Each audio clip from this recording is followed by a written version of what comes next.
Hey everybody, just giving you an update. This is our 2022 Tidewater 272. Just kind of want to do a little bit of a review as far as this boat, 2022 model. We picked it up about a month and a half ago. Been putting some hours on it. Just kind of want to give you a little walkthrough as far as what we found, what we like, what we dislike. Let me show you. So we went with the twin 200 Yamahas here versus the 250s. As far as fuel economy goes, it's been pretty good. Just hit the 20-hour mark, and man, we've been more than pleased with it. Power wise, acceleration, it's been good. Kind of give you a little overview. See layout. We opted for the standard leaning post. I do have the super deluxe leaning post coming that we'll be swapping out. It'll have a little storage drawer just below here, and then the cooler slide below it. Coming from our Sea Hunt 235 Ultra, the biggest thing I can tell you is just a ton more room in this boat here. We had the bait well leaning post on that. Now this has so much deck space in the back here, you can easily put 2 bean bags down, flip out this rear bench, have plenty of room. As far as passengers go, we were out yesterday fishing, got out in some fairly sloppy weather, and boat did just fine. Plenty wide. Definitely a big weight difference between the boat we had previously, so the ride and comfort is much better. As far as the 2022 models go, this T-top, they did change slightly. They widened it out here a little bit in the back, made it a little bit more proportional to the size of the boat. Unlike some of the earlier years that they had, almost looked a little small. They did change this up a little bit. Kind of had this little cutout here, which is a little slightly different than the 2020 and 2021 models we looked at. Went with the dual Garmin's, Yamaha digital steering controls, which they are a little bit more sensitive as far as the older style controls, but you know, after a few times out, get used to it pretty easily. Obviously power trim tabs, your JL audio, which this is the MM50. It's got a separate amp for the subwoofer, which is mounted here, and then all the speakers are on a separate amp as well. Yeah, very pleased with that. Had to do a little fine tuning on the stereo, had to fix some wiring that Tidewater kind of messed up, didn't have the ground wires set quite right, and it was cutting out the first time we took it out, so easily fixed that. Nothing too crazy. But a lot of walk-through space here. Coming up to the forward seating area, in-floor bow table, which does not work. It's only worked one time for us, and the dealership's working on trying to get that resolved. This is a must-have if you're going to be doing any fishing or anything like that. This is a Minn Kota 87-inch trolling motor with the spot lock. Absolutely awesome.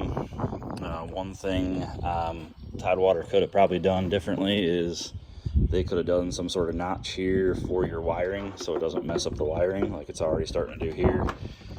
They give you the plug-in, but they don't do anything with the door to run that wiring.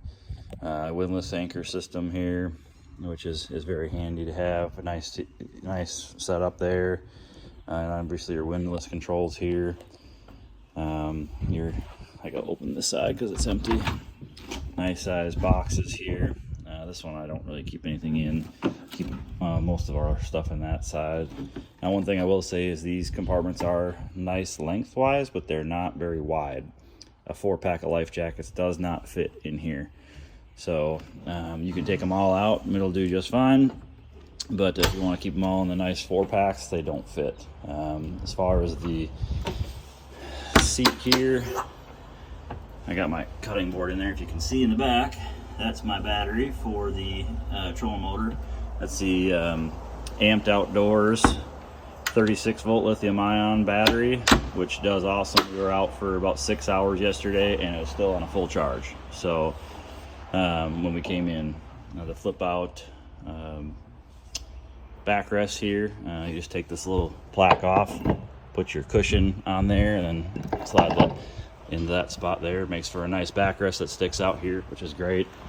One thing they changed on this windshield for the 2022s, they put a metal bracket here and on the back side. They had some issues with those breaking and cracking. That they've changed. The T-top, again, slightly different. And one of the biggest things that they changed in like the last 2 years, they've had like 3 different style doors here. You can see this one, top flips up, turn and lock, opens up. You have a decent amount of access here. It would be even nicer if it flipped outwards, but some of the other ones, it would butt up against this cushion, and this door space would be about half the size of this one is, and it was really not even usable. This one's definitely much more usable. One thing I will note is I haven't been able to figure out how, but these fish boxes in the floor fill up with water every time you wash it. They do not seal tight, which I've been on plenty of boats and they just don't seal tight. That is one issue I've ran into that you think maybe Tidewater could revise or do something different to make those things not fill up with water. I've had issues with the drain that's in the channeling here, not draining off very well either. Aside from that, this is basically your bilge access here. You keep my bumpers down there, keep my anchor in there. You can see your spot for your fuel filters. Gonna give you a little bit better shot, but yeah, that's all your plumbing, which is real nice. Another great thing to have is nice bilge access. Our Sea Hunt had terrible bilge access and was really a pain to work on. Now, for the big thing, this floor here, if you can see, you can kind of get in the light, there is not a lot of texture or grip to this floor. That is my biggest pet peeve.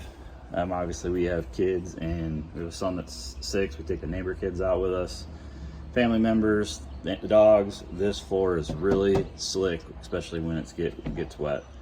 Going forward, hopefully either this year or next year, we will be putting a sea deck floor on this boat. That is my one big gripe with Tidewater, is the flooring in this boat is just not up to par of some of the other ones that we went and looked at. I did a ton of reading and research about these boats and a lot of other brands. We went back and forth between this, Cobia, Streamline, and I really love the layout of the Tidewater. That's what really sold us on the Tidewater, but the floor in this boat is not something that I would, like to have, especially with kids and families and stuff on board.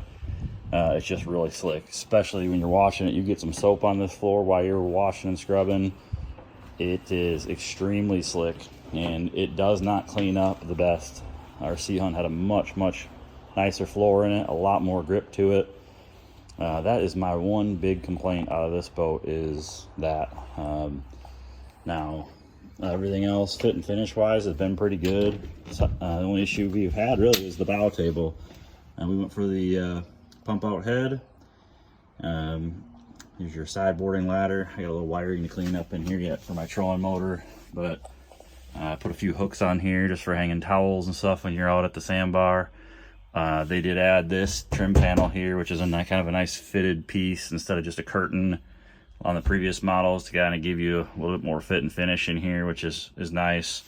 All the battery access is under these 2 doors, and then I put my trolling motor battery charger and my house battery maintainers behind here, and then I actually took this panel off and put the other one for the trolling motor behind that panel. So a little bit of room behind that panel, not much, there is some, but overall very pleased with the boat. Rides great, performs great.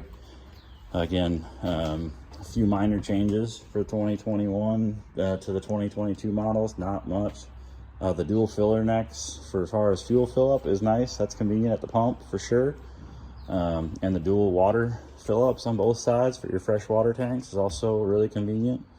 But yeah, I mean, overall, great boat. Handles great. Performance wise, we have not had any issues. Yeah, like I said, I just wanted to kind of give you a little breakdown as far as what we found, what we've liked, what we don't like. Not a lot to dislike, really, just a few things, the flooring being the big one, and really the customer support from Tidewater would probably be my second biggest issue that I ran into from a manufacturing standpoint. The Sea Hunt customer service was extremely good compared to Tidewater.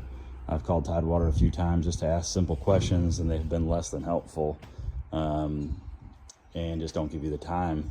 And yeah, a Sea Hunt gives you a lot more information on the boat when you buy it, as far as owners, brochures, and things like that.